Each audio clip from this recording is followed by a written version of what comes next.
Hello friends, स्वागत है आप सबका आपके YouTube channel think for GS पे। ऑडियो लेक्चर श्रृंखला की श्रेणी में आज हम बात करेंगे ज़ीरो एफआईआर के ऊपर। क्या है ज़ीरो एफआईआर, इसका उद्देश्य क्या है, इसका महत्व क्या है हमारे वर्तमान समाज में, क्या प्रावधान है इसके, ठीक है, और क्या इसकी महत्ता है हमारे वर्तमान युग में। इन सभी पहलुओं पे आज हम बात करेंगे अपने ऑडियो लेक्चर श्रृंखला में। तो फिर चलिए शुरू करते हैं अपने आज का ऑडियो लेक्चर। तो अभी जैसे मणिपुर में बहुत सारी हिंसा और अपराध की घटनाएं घटित हो रही हैं, तो उसमें एक शब्द बार बार चर्चा में आ रहा है, ज़ीरो एफआईआर। तो इसके बारे में आज हम जानेंगे, इस वजह से किस वजह से ये चर्चा में है, क्या इसके प्रावधान हैं। उसको जानने के पहले हम जानने का प्रयास करते हैं एफआईआर क्या होता है। तो एफआईआर सामान्य शब्दों में हम ये कह सकते हैं कि पुलिस द्वारा तैयार किया गया एक लिखित दस्तावेज है, जिसमें संज्ञेय अपराध की सूचना मिलने पर पुलिस थाने में लिखाया जाता है, ठीक है। तो इसका फुल फॉर्म होता है एफआईआर का फर्स्ट इन्फॉर्मेशन रिपोर्ट या प्रथम सूचना रिपोर्ट, ठीक।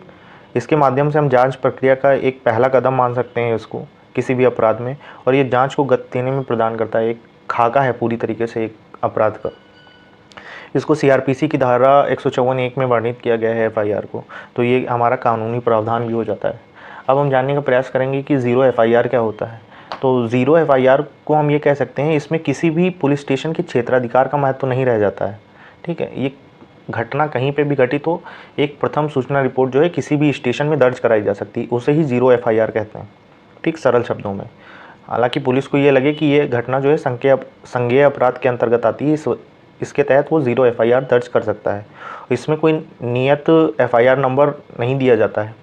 बाद में जो रिलेटेड पुलिस स्टेशन है इसमें, वहाँ पे ये मामला ट्रांसफ़र करके, मान लीजिए जिस क्षेत्र में ये घटना घटित हुई वहाँ से रिलेटेड जो पुलिस स्टेशन होगा वहाँ पे ये मामला ट्रांसफ़र किया जाएगा।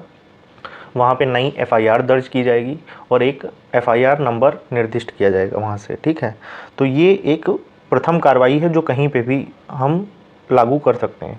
इसका उद्देश्य क्या है, तो ये गंभीर अपराध के पीड़ितों को लेके, मतलब उनको हेल्प करने के लिए एक टूल दिया गया है हमारे वर्तमान समाज में, खासकर महिलाओं और बच्चों को लेके, क्योंकि उनके साथ जो होने वाले अपराध हैं वो कहीं ना कहीं समाज को झकझोर देने वाले होते हैं। तो उनको एक बेहतर समाज दिया जा सके, इस वजह से ये टूल उनको दिया गया है। तो एक पुलिस स्टेशन से दूसरे पुलिस स्टेशन के चक्कर नहीं लगाने पड़ते हैं, आसानी से शिकायत दर्ज हो सकती है इसमें। ये कुछ इसके महत्वपूर्ण उद्देश्य हैं।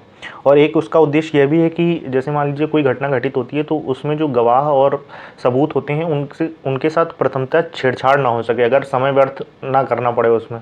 तो इसके लिए भी इसका उद्देश्य कुछ ना कुछ ये था कि ज़ीरो एफआईआर को इंट्रोड्यूस किया जाए, ठीक है। ज़ीरो एफआईआर का कानूनी आधार क्या है, तो जैसे 2012 में जब निर्भया सामूहिक बलात्कार का मामला आया हमारे सामने, तो उसको लेके एक कमेटी गठित की गई, जस्टिस वर्मा कमेटी, ठीक। उन्होंने अपनी रिपोर्ट सौंपी और उनमें कुछ सिफारिशें की, जिसके तहत ये ज़ीरो एफआईआर का प्रावधान हमारे सामने आया है। इसके अलावा इसके पहले से भी सुप्रीम कोर्ट और हाई कोर्ट ने कई निर्णयों के माध्यम से ये कहा है कि इस तरह का प्रावधान होना चाहिए, जैसे सतिंदर गौर बनाम दिल्ली राज्य में। तो इसमें दिल्ली हाईकोर्ट ने माना था कि महिला को घटना स्थल के अलावा अन्य किसी भी स्थान पर अपनी शिकायत दर्ज कराने का अधिकार होता है। इसी तरह ललिता कुमारी बनाम उत्तर प्रदेश सरकार 2014 के मामले में सुप्रीम कोर्ट ने कहा था कि संज्ञेय अपराध में एफआईआर दर्ज कराना अनिवार्य हो जाता है, बिना किसी पूछताछ के और इसके क्षेत्राधिकार के बिना, ठीक है, ये अनिवार्य है। फिर हम जानने का प्रयास करेंगे संज्ञेय अपराध और गैर संज्ञेय अपराध क्या होते हैं। तो संज्ञेय अपराध ऐसे अपराध होते हैं जिनमें किसी वारंट की ज़रूरत नहीं होती, तत्काल वारंट की ज़रूरत नहीं होती है।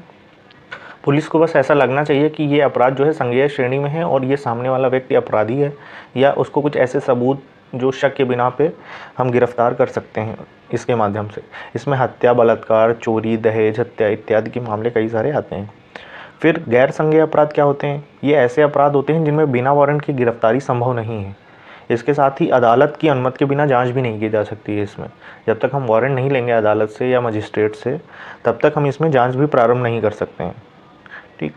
इसमें मामले आते हैं जैसे जालसाजी, धोखाधड़ी, मानहानि, सार्वजनिक उपद्रव, ये सारे मामले, ठीक है।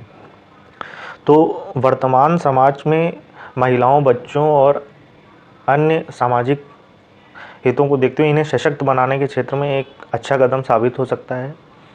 आवश्यकता है लोगों को और जागरूक करने की, अपने अधिकारों को लेके और सजग बनाने की, और समय समय पे ये होता भी रहता है, ठीक है।